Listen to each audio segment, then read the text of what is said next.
La période entre la fin de 1994 et 1995 est le moment où l'ensemble des outils et techniques développés par le DAL dans les années précédentes vont être portés à leur apogée d'efficacité. D'abord, l'année 1994 a été marquée par quelques occupations réussies. Des bâtiments vides sont squattés appartenant à la Banque de France, à des sociétés d'assurance comme le GAN ou comme ici dans le 9e, à l'EDF-GDF.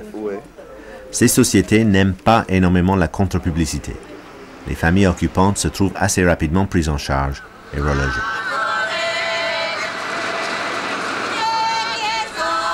Puis, au mois d'octobre 1994, un grand rassemblement festif devant les portes de la préfecture de Paris.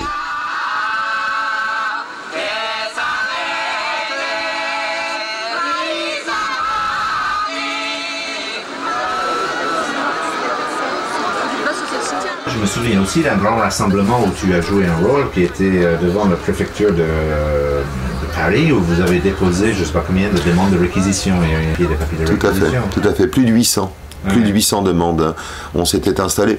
Bon, alors là intervient aussi le côté où peut-être j'ai pu apporter ma petite touche, c'est-à-dire cette notion de rendre ces luttes aussi, comment dire, lisibles, compréhensibles, par l'apport aussi d'artistes. Bon, de par mon métier d'artiste de rue, j'ai évidemment beaucoup de troupes de théâtre de rue que je connaissais, j'ai beaucoup fait appel à eux, et sur cette action, on a fait une sorte vraiment de mise en scène, de présentation de ce que c'était, de ce que représentait cette loi de réquisition, d'où elle venait, et en même temps de relier l'historique de cette loi avec le concret, en remplissant, en s'étant installé sur ce terre-plein devant la préfecture et en remplissant des centaines et des centaines de demandes de réquisition de mal logés et de sans logis qui venaient.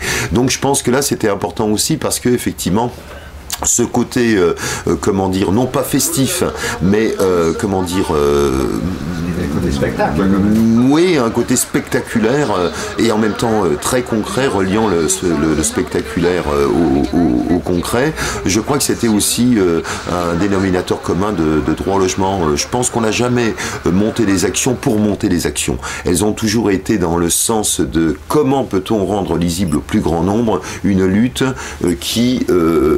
que les politiques veulent de toute façon, quoi qu'il en soit, maintenir complètement sous l'éteignoir. Et c'est pour ça que nous exigeons aujourd'hui et de façon massive l'application de cette loi de réquisition.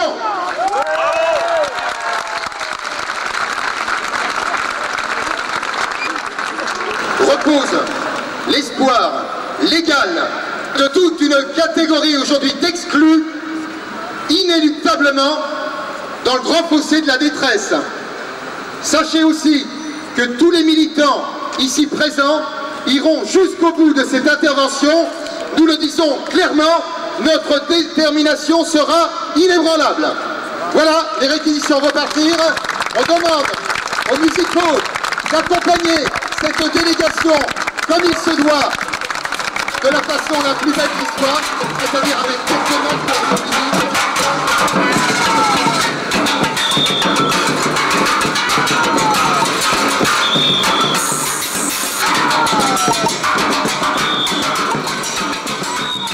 En 1994, le 7 rue du Dragon est un grand complexe vide depuis 3 ans, appartenant à la Cogedim, une société spécialisée dans la spéculation immobilière.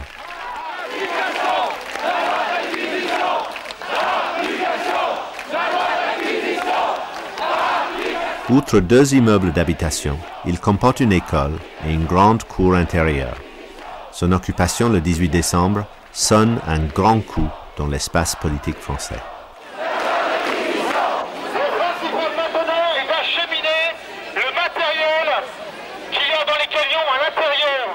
Parmi les nombreuses mises en image de cet événement, nous allons examiner 2.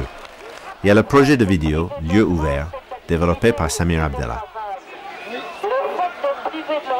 Les compagnies du DAL nous avaient demandé à cause d'une longue expérience commune, justement de raconter les luttes du DAL à travers des bouts de films, quoi. Il nous avait demandé d'être présents et de nous impliquer si on avait envie dans cette histoire.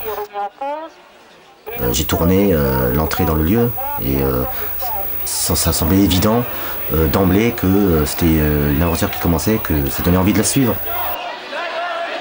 On était à la fois dans une démarche de faire des films, mais la démarche de faire des films, elle est venue de la nécessité de s'emparer de l'outil du cinéma, quoi, pour transmettre une expérience dont on était acteur.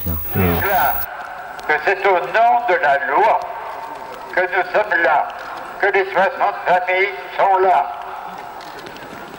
Il y a eu une loi votée à l'unanimité en 90, qu'on appelle la loi Besson, dont l'article 1er déclare qu'on assure le logement à tous les citoyens. Merci à vous d'être là. Pour moi, vous êtes... Le fait d'aller prendre un logement vide et de le réquisitionner et de s'installer dedans, ça devient exemplaire de on peut sortir de la galère et concrétiser les droits.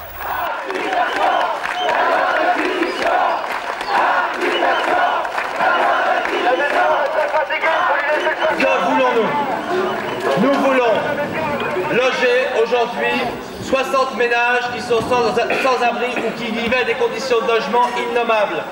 Mais nous voulons aussi mettre en place une association qui s'appellera Droit Devant, un lieu de solidarité active avec les personnes qui sont victimes aujourd'hui de la montée de la pauvreté en France, ceux qui craignent de devenir un jour aussi être mis sur le côté et ceux qui se refusent à vivre dans des forteresses. Après l'opération coup de poing menée hier par les amis de l'abbé Pierre, le maire de Paris, Jacques Chirac, engage le processus de réquisition d'un certain nombre de logements vides appartenant à de grands groupes financiers. Ce qu'on va faire, c'est utiliser l'ordonnance de 1945, une ordonnance du général de Gaulle, qui permet de réquisitionner les logements vacants pour y mettre les gens qui en ont besoin. Le lendemain de son retour d'île de la Réunion, où paraît-il, dans l'avion, il était très en colère à mesure qu'on lui amenait des télégrammes qui racontaient le coup qui se faisait ici. Bon, il est arrivé à Paris très en rogne, et comme il est très intelligent, bien, dès le lendemain, nous avons eu cette stupéfaction, c'est une véritable révolution, de voir le maire de Paris nous déclarer « nous réquisitionnons ». Ben, il faut le lui rappeler. Bon, je pense que vu l'impact énorme qu'a eu l'opération du Dragon sur l'opinion publique, il a senti que là c'était le moment pour dire bon, allons-y quoi, avec une sorte on se donne une stature gaulienne, puis on dit bon bah c'est vrai que c'est le général de Gaulle qui l'a et donc il n'y a pas de raison qu'elle soit pas appliquée. Ceci dit, Chirac n'a fait cette déclaration qu'à partir du moment où il y avait un rapport de force qui était suffisamment construit et qui tournait en notre faveur pour en définitive l'obliger d'une certaine façon à faire cette déclaration. Inutile de dire que si cette lutte n'avait pas eu de résonance, ne s'était pas élargie, n'avait pas eu des soutiens de plus en plus importants qu'elle a eu, Chirac n'aurait pas levé le petit doigt.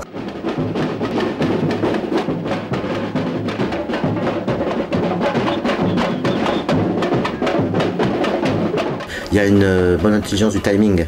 Ouais. À quel moment lancer les actions. Et là, sur la rue du Dragon, ça tombait vraiment bien. Il y avait Chirac qui avait annoncé que le thème de sa campagne, ce serait la fracture sociale. Et tu avais la campagne présidentielle. Quoi.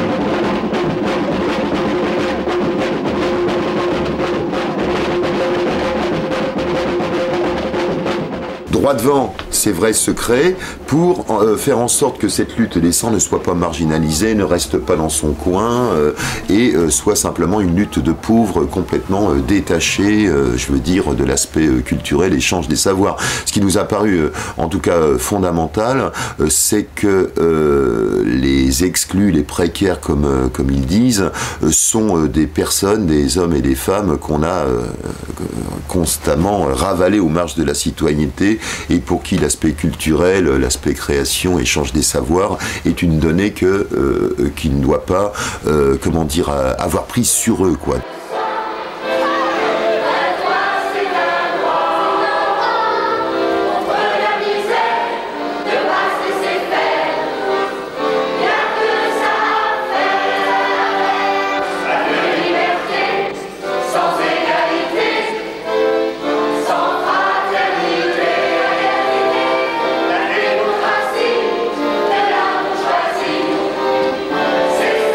Je me souviens, lorsque le premier jour, Jacquard, l'abbé Pierre, etc. ont été reçus par Balladur, le premier jour de l'occupation de la rue du Dragon. En ce qui concerne les familles squattant dans le lieu, on a senti qu'ils n'emploieraient pas la répression. Parce que je le répète, le rapport de force était en notre faveur. Bon, ils ne pouvaient pas aller jusque-là. Par contre, lorsque Albert Jacquard a dit à Balladur, et en même temps, on va créer une association qui s'appelle Droit Devant et créer une université populaire, alors là, il y a eu...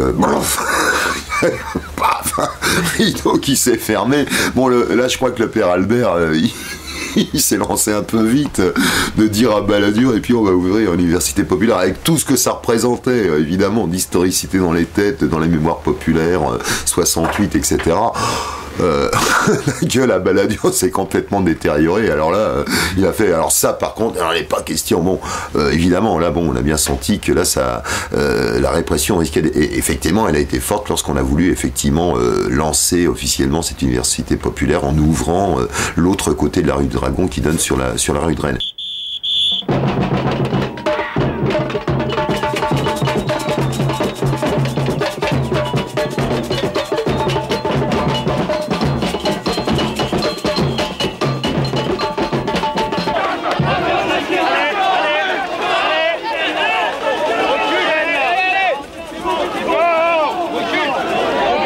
Il y a eu une charge assez violente des CRS contre les gens, et on a filmé ça sur le principe de la caméra un peu vigilante, quoi. Tu vois, il y avait, je crois, une vingtaine de gars qui tournaient avec leur caméra, dispatchés partout pour pouvoir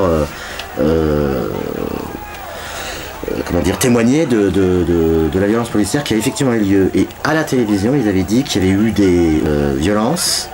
C'est toujours le même truc, il y a des violences, et c'était comment dire, les manifestants qui étaient incriminés.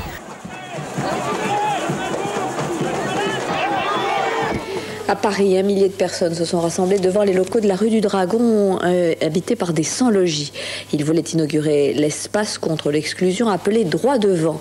Parmi les manifestants, Monseigneur Gaillot ou encore Léon Schwarzenberg, la police qui avait interdit le rassemblement pour raison de sécurité était intervenue non sans bousculer le cortège. 9 policiers ont été blessés au cours des heurts. Le lendemain, on a organisé une conférence de presse. Donc, le DAL et toute la mouvance là, qui était là, et on a montré les images des flics qui tabassaient, qui chargeaient les manifestants à la conférence de presse. Le droit au logement, et Dieu sait que c'est un droit essentiel, le droit au savoir et tous les droits qui viendront avec. L'important, c'est d'avoir des citoyens la tête levée. C'était marrant, c'est une conférence de presse où tu avais les gens qui tchatchent, quoi, et puis tu avais une petite télé, et à un moment tu avais 30 caméras qui filmaient la télé, quoi. C'est assez marrant, comme. Je sais pas si tu étais là. Mais on le voit. Et ça, on l'a restitué aux gens. Donc l'idée, c'était toujours aussi de restituer aux gens qui étaient dans cette lutte, assez rapidement, le plus rapidement possible, de leur réciter l'histoire, quoi.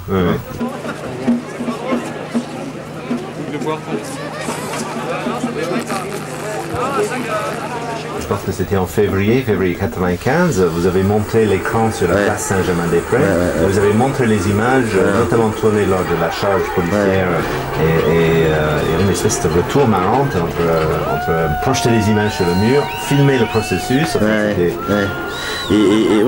C'est ça l'idée, c'est que, bon, il y a deux choses. D'abord, l'idée de sortir la télé de son bocal, tu vois, le truc privé, quoi. La remettre sur l'espace public, que ce soit vraiment un moment de partage et d'expérimentation, quoi. Et que ça devienne un des instruments de cette lutte, quoi. Un des outils de cette lutte. Et d'un autre côté, il y a aussi ce regard critique sur la télé. sur la télé, sur le journal télévisé notamment. On ne peut vivre que les uns par les autres.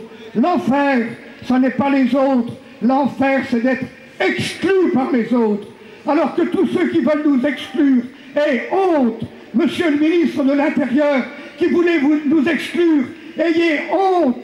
Et surtout, constatez que vous avez perdu.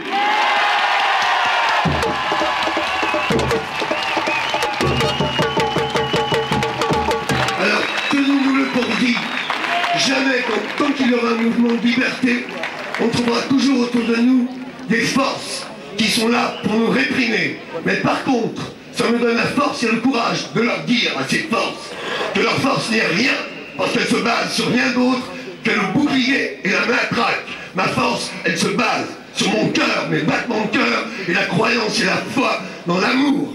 Ciao!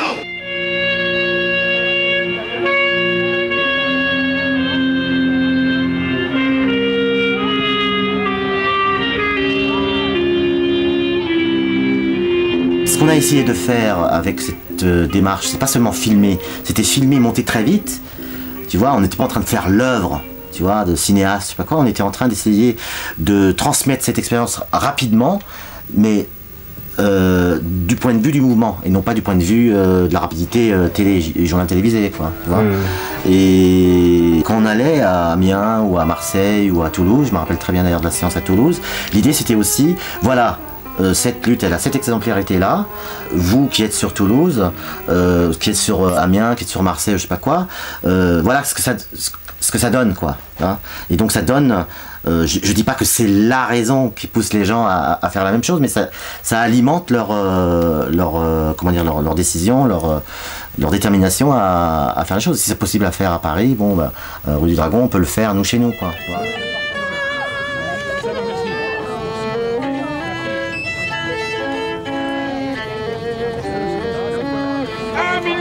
1 000 logements vides, 1 million de demandeurs de logement. Comment se fait-il qu'en France, il y ait des logements sans famille et des familles sans logement? Un toit, c'est un droit. Des militants de nombreuses villes et régions fondent des associations locales du DAL partout en France. Une charte est rédigée, une fédération fondée. Le DAL devient une organisation nationale.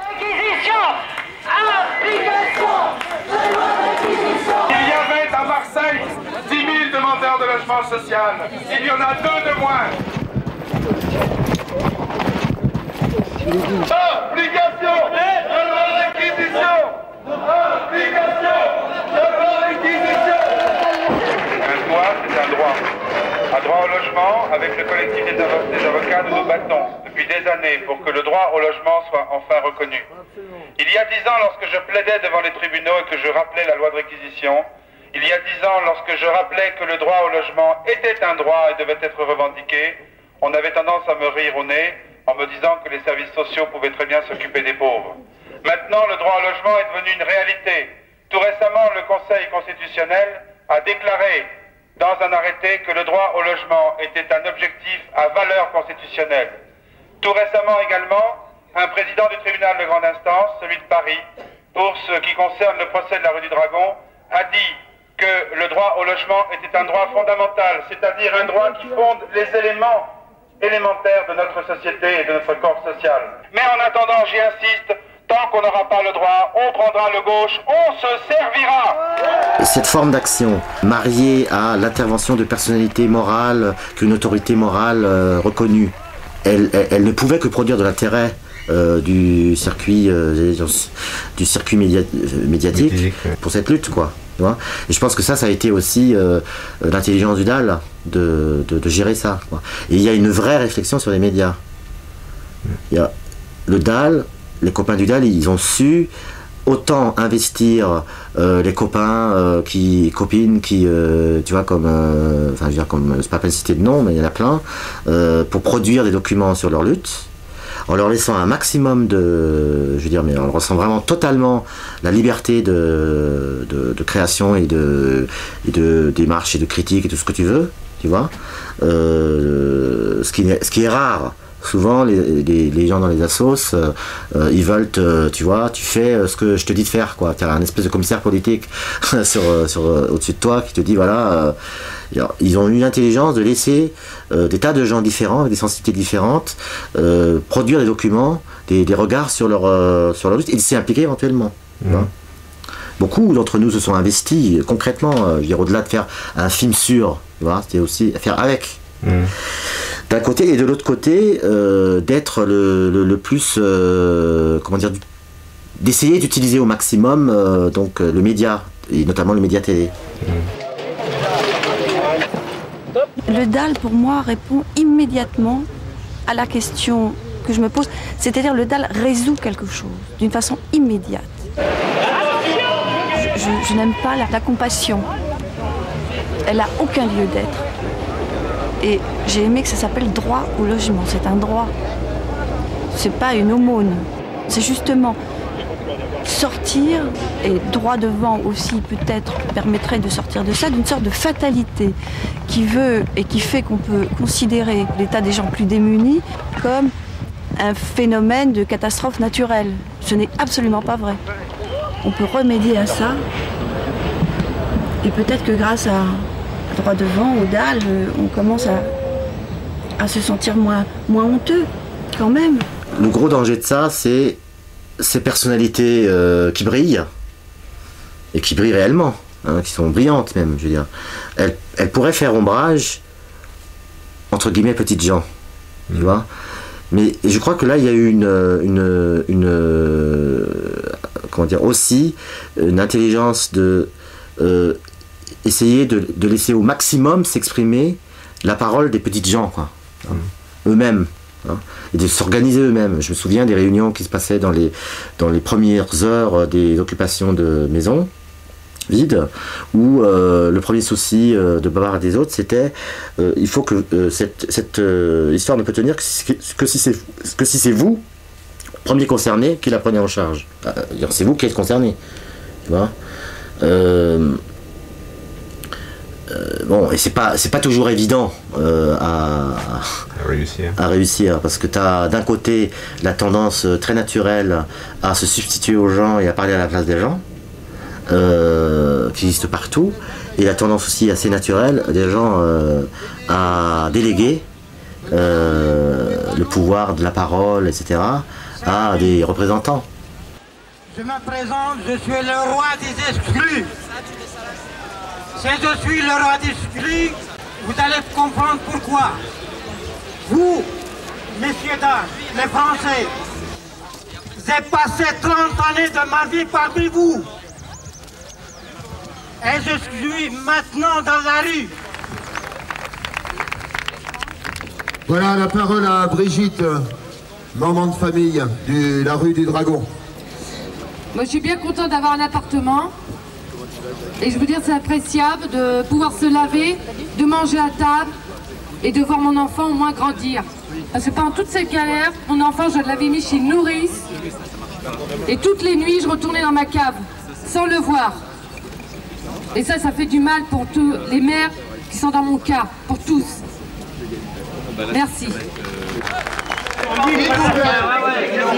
Pour rendre public, pour populariser l'action qu'on mène, aujourd'hui, il faut que ça passe par le filtre, par l'intermédiaire des médias. Alors c'est vrai qu'on n'est jamais tout à fait satisfait de l'image ou de l'image qui donne de l'action qu'on mène ou du discours qui développe autour. Mais je crois que les actions qu'on a sont très concrètes et à partir de là, c'est ce message-là qui est important. Et deuxième constat, c'est que les médias aussi sont favorables à l'action qu'on mène. Ils soutiennent l'action qu'on mène parce que ça fait contrepoids au pouvoir politique. Bon, c'est une chose. Et deuxième chose, ça pose aussi un problème qui est une préoccupation centrale dans l'opinion, qui est la question des exclusions et de la fracture sociale.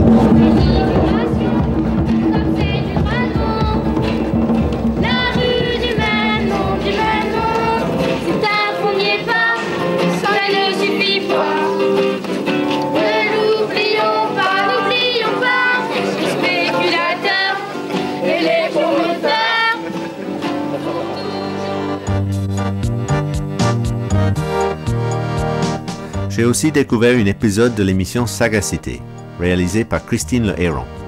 une journaliste qui travaillait à France 3 Île-de-France et qui nous a déjà parlé de René Coty. L'épisode de Sagacité est un joli reportage, sensible et attachant. Mais ce qui m'a le plus attiré, c'était la manière dont elle percevait les choses, d'une part comme une journaliste, mais d'autre part en manifestant une évidente sympathie avec les gens qu'elle filmait. Ouais. Et téléphoner aux rédactions en disant « Fais attention à cette date-là, on va faire quelque chose ». Est-ce qu'il y aura quelque chose comme ça? Tout le monde le fait. Le ministère de l'Intérieur, il fait aussi des communiqués de presse. Il téléphone aussi pour dire il y aura une conférence de presse tel jour. Hein. Toutes les mairies le font. Tout le monde le fait. Les grandes entreprises, les syndicats, tout le monde fait ça. Ah oui, d'accord. Donc c'est la pratique courante du journalisme. C'est pas quelque chose. Alors avec ce site particulier, c'est que le DAL, c'était pas, c'est ni une version officielle, c'est pas une mairie, c'est pas un ministère, c'est pas un syndicat, c'est rien de tout ça. Donc et puis c'est beaucoup plus, c'est pas des conférences de presse exactement, c'est des occupations, donc ils sont plus tout à fait dans la légalité quand même, quoi. Et forcément, ça prenait une tournure marrante, puisque pour pas alerter les renseignements généraux ou autres, ils nous donnaient pas toutes les informations. C'était, je crois que pour l'opération de la rue du Dragon, le point de rendez-vous, ça devait être place du Châtelet, et après, tout le monde part en métro. Enfin bon, c'est l'aventure. Nous-mêmes, on savait pas, on connaissait pas l'adresse de l'occupation. Jean-Claude Oubabar, je me souviens plus, prévient 18 décembre, grosse opération. On avait plutôt tendance à les croire, parce qu'ils savaient bien aussi... Enfin, on leur faisait confiance là-dessus, entre petite ou grande, ou la teneur même de l'opération. Et nouvelle occupation, on vous donne pas l'adresse, mais sachez que ça va faire du bruit, quoi. Et forcément, ça a fait du bruit, puisqu'on en est arrivé à une déclaration de politique. À propos du Premier ministre, des remous autour de l'affaire du loyer de son fils. La petite bombe éclate le 28 juin. Alain Juppé est épinglé par le Canard enchaîné. L'hebdomadaire révèle qu'en 1993, le Premier ministre, alors qu'il était adjoint au maire de Paris, a consenti un rabais de 1000 francs par mois à son fils Laurent, locataire d'un appartement de la ville. Un loyer qui était ainsi passé de 6 900 francs à 6 000 francs par mois. C'est un petit logement de 4 pièces, 80 mètres carrés, 3e étage sans ascenseur. J'imagine qu'on va bientôt organiser des visites guidées. Nous demandons que la transparence soit faite, que la justice soit faite dans les attributions de logements sociaux. C'est parfaitement scandaleux, honteux, lorsqu'on sait que des dizaines de milliers de personnes vivent dans des taudis, dont les enfants sont atteints de saturnisme, lorsqu'on sait que des milliers de personnes vivent sans logis, lorsqu'on sait qu'il y en a qui attendent des logements depuis 10 ans, 15 ans ou 20 ans, et qu'on apprend qu'il y a des gens qui ont des ressources largement supérieures au plafond de HLM et qui bénéficient des largesses de la ville de Paris. Il y avait des milliers de personnes qui étaient inscrites sur les HLM parce que pour avoir accès à un meilleur logement, comme Michel et ses 3 enfants vivant dans 22 mètres carrés. Et de l'autre côté, on découvrait au fur et à mesure, on levait le voile et on découvrait qu'il y avait des gens, des politiques qui avaient quand même de sacrés bons revenus, qui eux étaient dans des logements HLM, puis pas dans n'importe quel quartier, dans le 6e, dans le 5e, enfin bon. C'était quand même assez étonnant ce paradoxe. Tous ceux pour lesquels vient de s'élever la voix de l'abbé Pierre. Cette fois, c'est mieux tout avant chose. Et pendant ce temps, toutes les nuits, il y a des hommes et des femmes, des petits-enfants, qui en plein Paris, nous les voyons toutes les nuits, sont étendus dans la neige sur le trottoir. Pour suivre un petit peu l'action de la rue du Dragon, il fallait comprendre aussi qu'il y avait un point de départ qui reposait énormément sur les épaules de l'abbé Pierre et que toute la crédibilité en quelque sorte du DAL reposait aussi sur la personnalité qui était à leur côté depuis le début, c'était l'abbé Pierre. Il y a plein de gens qui ne se souvenaient absolument pas de l'hiver 54. Pourquoi l'abbé Pierre avait était connu en France et ce qu'il représentait au plan moral, quelles idées il défendait, quoi. Donc on avait choisi d'entrée de jeu d'attaquer par ces images, moi je trouve toujours fortes même si elles commencent à dater. Imaginez qu'en 54 on pouvait encore se retrouver dans la rue comme ça en grand nombre et puis se dire qu'aujourd'hui il y avait des situations qui étaient assez similaires en fait, même si c'était quasiment un demi-siècle après. À l'époque on n'avait pas de logement, aujourd'hui on en a. Par conséquent, défendre le droit au logement n'a pas du tout la même allure qu'à l'époque. Il fallait aller vraiment à ce moment-là trouver des mesures d'urgence rapides. Aujourd'hui, la mesure d'urgence est évidente puisque les logements sont là, il n'y a qu'à les occuper. Mais il faut aller surtout beaucoup plus loin, s'apercevoir que peu à peu les hommes se sont donné des pouvoirs tout à fait extraordinaires. On est en train d'entrer dans une révolution, un changement complet de la vie des hommes sur la Terre. Cette révolution, ou bien on la subit en laissant d'autres s'en charger, ou bien on la dirige. Il explique le mouvement de fond qui est en train de se passer à travers les gens qui sont dans le DAL, qui peut-être ne l'exprime pas de cette façon-là, mais Jacquard, il a tous les mots à sa portée et toute la connaissance, le savoir pour l'expliquer. Et il soulignait en fait l'injustice d'avoir des logements vides et des gens à la rue. Là, il y a quelque chose qui colle pas. Comme un des mortels, on se dit ça ne va pas, l'équation est pas bonne, quoi. Et évidemment, lui, il a une explication à tout ça. C'est une explication politique, une explication de fond social économique. Depuis le 18 décembre, des familles et des célibataires, salariés, RMistes ou sans aucune ressource, occupent le 7 rue du Dragon, au cœur de Saint-Germain-des-Prés. L'appartement que j'avais avant, il était petit, il faisait 22 mètres carrés. Là, ça fait 2 fois le plus. J'ai une grande salle à manger, puis j'ai une chambre où je peux dormir, mon mari et moi et ma fille. Et Landy et Freddy dorment dans la chambre à côté. Là, c'est ma chambre. Là, c'est mon mari qui dort avec moi. J'en avais marre de vivre dans mon 22 mètres carrés. Je ne pouvais plus vivre, hein, j'en avais marre. Quand je voyais Aurélia qui dormait par terre, des trucs comme ça, c'était pas possible. Hein. Oh non, le soir, par exemple, il y avait ma pièce qui était comme ça, où il y avait le lit de Freddy et Landy. Aurélia, il fallait mettre un matelas comme ça, mon lit était... Je sais pas si les gens réalisent. Par-dessus pour aller, des trucs comme ça, oh non. Puis que c'est pas normal qu'un gosse de 17 ans dort dans la même chambre que sa mère, ou des trucs comme ça. Il faut que vous vous déshabillez, ou des trucs comme ça, c'est pas possible. Hein. Quoi, le dessin? Le dessin. Le monsieur, là, sur le mur? Moi, j'aime bien, c'est celui-là. Le soleil, là, tu sais, ça, là. J'aime bien, c'est ça, là. C'est impeccable. Tu vas m'apprendre les traits, là. Ouais.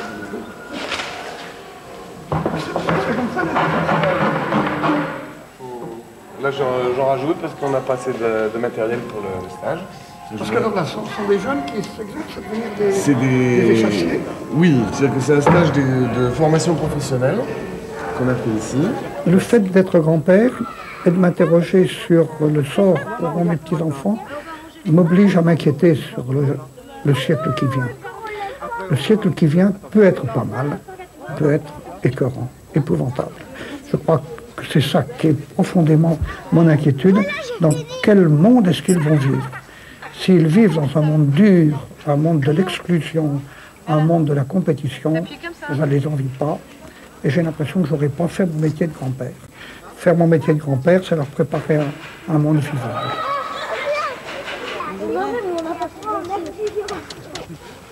Regarde, Joris, voilà. C'est une utopie, mais on ne peut pas vivre sans utopie. Pour moi, une utopie, ça consiste à regarder une étoile qui va nous servir de guide. On risque fort d'attendre longtemps avant d'atteindre l'étoile. Mais au moins, on a un guide. Tandis que quand on n'a pas d'utopie, on tourne en rond dans la forêt. L'équipe du DAL, je suppose, est guidée par une utopie, enfin en tout cas dans ces années-là. Et le but, c'est quand même de l'atteindre, cette utopie, quoi. En partie réalisée, j'imagine, pour eux. Oui, mais tu ne parles pas de ton choix à toi, c'est-à-dire que... Est-ce que moi, l'utopie, c'est quelque chose d'important pour moi? Moi, c'est quelque chose auquel je crois. Puisque autrement, j'aurais choisi de la laisser de côté, forcément. Moi, je trouve qu'ils sont suffisamment convaincants comme ça dans ce qu'ils disent pour qu'on leur donne la parole et qu'on aille avec eux jusqu'à cette utopie-là, quoi. Moi, c'est pas tellement un parti pris, c'est surtout que eux, c'est leur guide. Donc moi, je fais un reportage sur eux, donc je montre ce qui est leur guide aussi, quoi.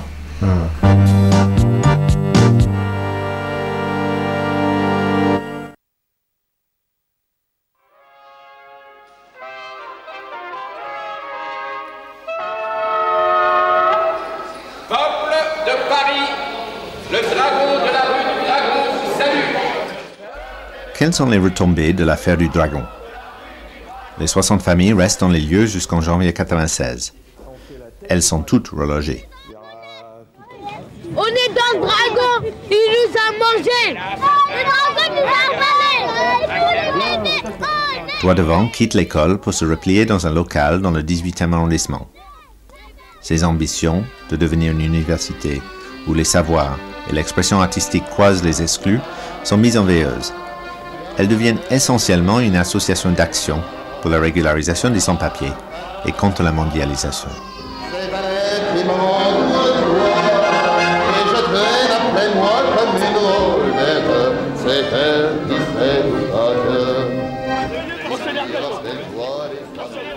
Samir, lui aussi, consacrera les 2 années qui suivent un film sur le mouvement des sans-papiers.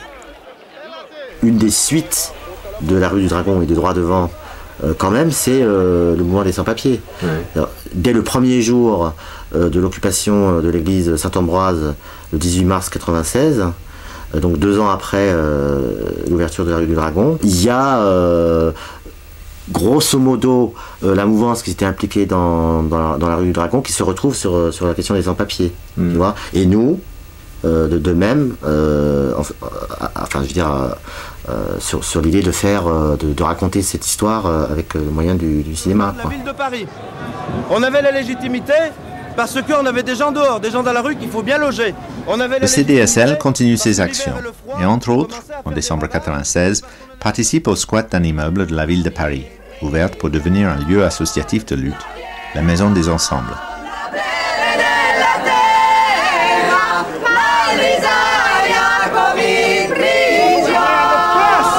C'est nous qui allons gouverner. Nous ne demanderons ni nous n'accepterons pas qui viennent les grands messieurs énarques, de gauche ou de droite. Non, c'est nous qui gouvernerons. Il faut prendre les maisons, les usines, les banques, les grands magasins, et comme ça, ainsi de suite, calmement. Représentants d'associations et de syndicats, un ou deux par association et syndicat, si on peut se réunir là, ici pour faire un petit point, parce que tout le monde est un petit peu éparpillé, et il serait souhaitable qu'on fasse un petit point pour la suite de la... Mais le Dragon et toute la campagne autour de la fracture sociale, menée en 1995, aura aussi des effets au sein du gouvernement dirigé par Alain Juppé.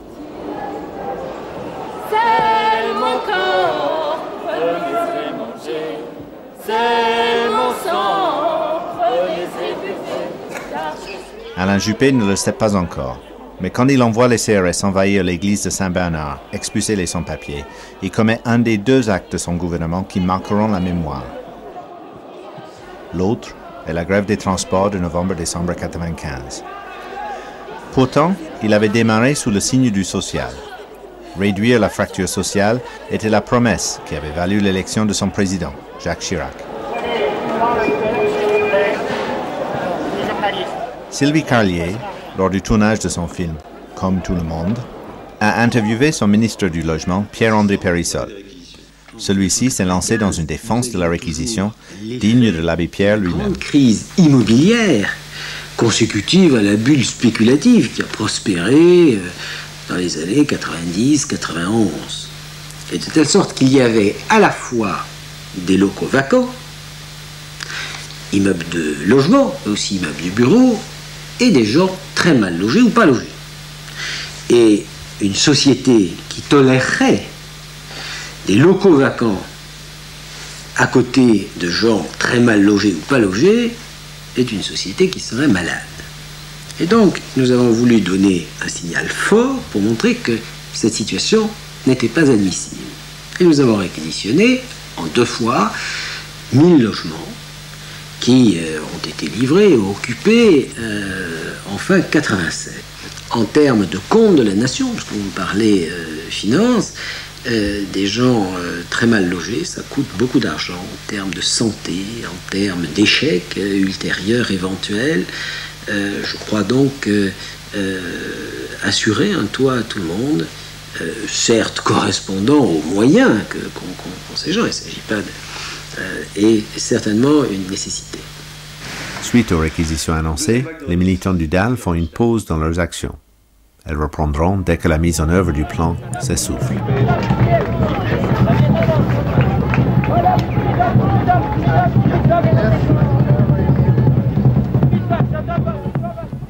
À Istanbul, en juin 1996, se tient la première conférence des Nations Unies sur l'habitat mondial et le droit d'accès à la vie urbaine. Le DAL avait déjà commencé à travailler sur le plan international, surtout avec les mouvements de sans-terre brésiliens. Les militants du DAL sont à Istanbul. Certains ont traversé l'Europe en vélo. Je n'ai pas pu savoir qui a fait ces images pour l'UNICEF et dont une copie a été remise à l'association. Certainement ce monsieur-là. Et nous le remercions.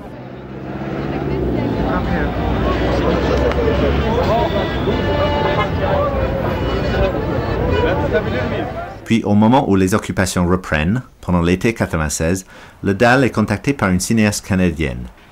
elle aussi s'intéresse à la mondialisation. Les cataclysmes sont imprévisibles. Dans un système complexe comme le climat, il est absolument impossible de connaître tous les facteurs qui peuvent leur donner naissance.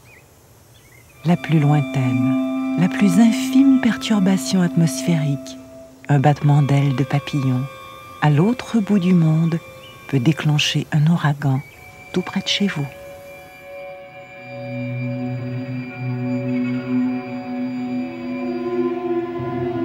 J'étais venue en recherche en France et à ce moment-là, j'avais pas vraiment choisi l'histoire que je voulais raconter. Et de fil en aiguille, j'ai rencontré des gens qui m'ont parlé du DAL, des occupations de logement, et j'ai trouvé que c'était des situations dramatiques, intéressantes pour mettre dans un film, parce que c'est des concepts que la mondialisation, faire un film sur la mondialisation, c'est très abstrait. Alors l'idée, c'est d'incarner, d'illustrer le phénomène de la mondialisation à travers des histoires concrètes, précises. Et je trouvais que l'idée d'une occupation de logement serait intéressante parce qu'elle illustre bien un phénomène d'appauvrissement, et que c'était aussi du point de vue dramatique intéressant de suivre une histoire pendant, on m'avait dit 24 heures, que les premiers 24 heures étaient cruciaux, donc je devais, si c'était possible, les accompagner pendant les premiers 48 heures.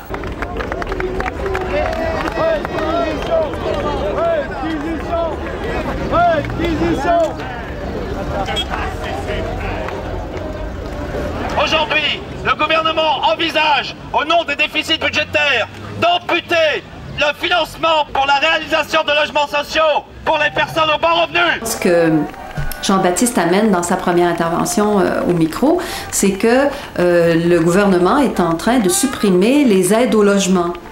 Donc, il va y avoir encore plus de sans-abri et compte tenu de l'appauvrissement général aussi des gens qui ont de moins en moins de boulot et quand ils en ont un, il est de moins en moins payant. Où les gens vont-ils se loger s'il n'y a pas de logements sociaux et si on n'en construit pas et si les aides sont réduites? À notre sens, le combat qu'on mène, nous, à droit au logement, illustre les prémices de la construction d'un mouvement de pauvres qui pourrait peut-être peser dans les choix et dans les décisions qui sont prises notamment par les 7 grands de la planète, qui sont prises par le FMI ou qui sont prises par les États en général et qui pourraient peser aussi sur les patronats, les grands financiers, etc.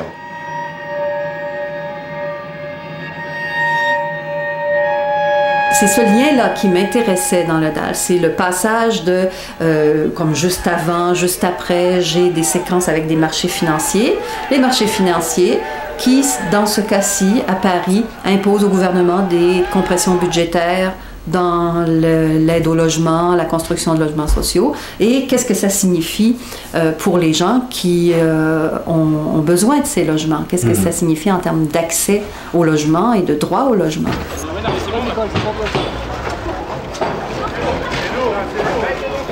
En 87, j'ai été expulsée de mon appartement qui a été racheté par un grand promoteur et donc j'ai dû quitter les lieux et donc je me suis retrouvée dans une chambre de bonne de 9 mètres carrés avec les enfants. Ça fait déjà 4 ans que j'attends, j'ai mon enfant qui a 5 ans passé. Et on est prioritaire, ça va faire plus de 4 ans qu'on nous dit qu'on est prioritaire. Et on va d'hôtel en hôtel, de foyer en foyer. Je travaille et il n'y a rien, il n'y a pas de logement. Donc c'est dur quoi.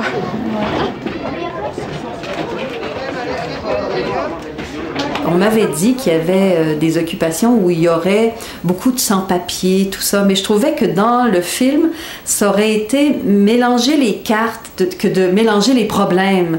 Moi, je me dis, ce que j'ai suggéré, c'est si vous faites une occupation où il y a des franco-français, pas des immigrants nouvellement arrivés, parce que c'est une problématique qui se rajoute à une autre, mais des Français blancs qui travaillent ou qui sont dans des situations précaires, justement aussi à cause de la mondialisation, mais qui sont des gens à première vue qui ne devraient pas avoir des problèmes pour se loger. Des familles, ça m'intéressait parce que ça montrait l'acuité du problème. Quand c'est rendu que ça touche au cœur que ça touche le citoyen mâle, blanc, dans son propre pays, ça veut dire que la crise est là, est vraiment profonde. Et la lumière fut. On sait aujourd'hui, tous les scientifiques le disent, qu'on a les moyens de nourrir et de loger correctement l'ensemble des citoyens de la planète. On sait aussi que construire des logements, mener une politique de logement, c'est rentable pour la collectivité. Donc la logique serait de redistribuer et d'arriver à ça. Si on n'arrive pas à ça, il est certain qu'on va aller, moi je suis convaincu qu'on va aller dans une société de barbarie extrême et on va voir des pouvoirs totalitaires se mettre en place, y compris dans les pays traditionnellement démocrates.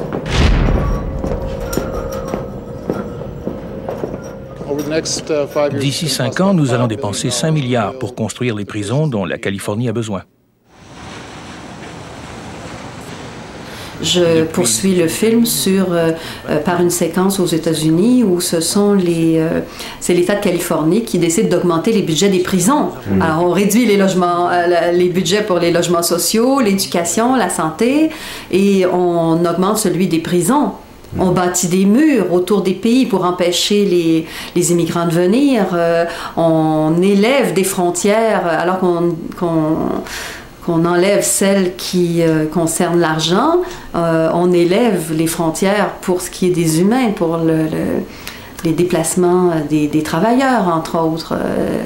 Et donc, je pense que la barbarie auquel il fait référence, entre autres, est celle des inégalités.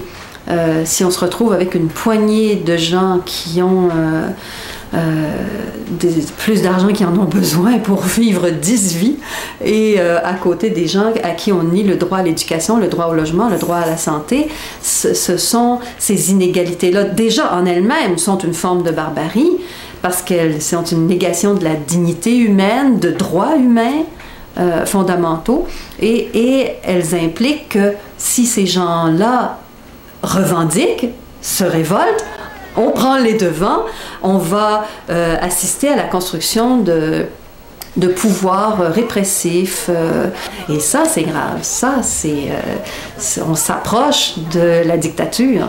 Et ça coupe sur les doigts, la bougie. Et ça brûle. Toi, tu vas passer la nuit ici? Oui. Je vais monter la garde avec mes collègues, là, jusqu'à demain matin. On verra s'il n'y a pas de forces de l'ordre qui vont intervenir vers les coups de 5h, 6h du matin. C'est pour ça que j'ai pas emmené ma fille, j'avais peur qu'il y ait ce genre de risque. Mais elle saura quand elle sera grande qu'on s'est quand même battu pour elle. Parce qu'on se bat pour elle, pour nos enfants.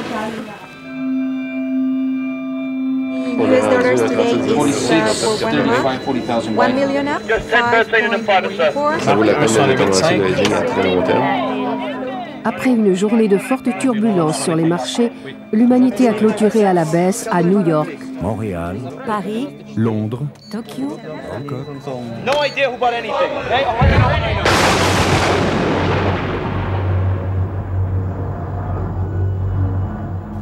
Le DAL, dorénavant, fait partie du mouvement appelé à contester et à proposer des alternatives à ce qu'on appelle la mondialisation libérale. À partir de 1997, les gouvernements refusent de donner toute nouvelle impulsion au logement social, mettant en avant d'abord la notion de la mixité, ensuite une idée policière de la sécurité. Pour le DAL, même si les actions offensives sont loin d'être finies, on entre dans une période qui ressemble beaucoup à un temps de résistance.